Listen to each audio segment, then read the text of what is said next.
عليكم ورحمة الله وبركاته. احنا قضيتنا اليوم قضية القمامة.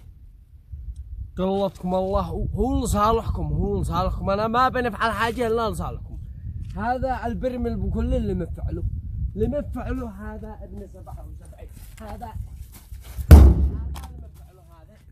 هذا اللي مفعله هانا سبحانه ما يقعد عارف ما الدولة هذا ما يقعد بغلازة قرأ اقرأها افعل غير هكذا يعني اوصل من البيت افعل قادر ما عاد قدرش ما عاد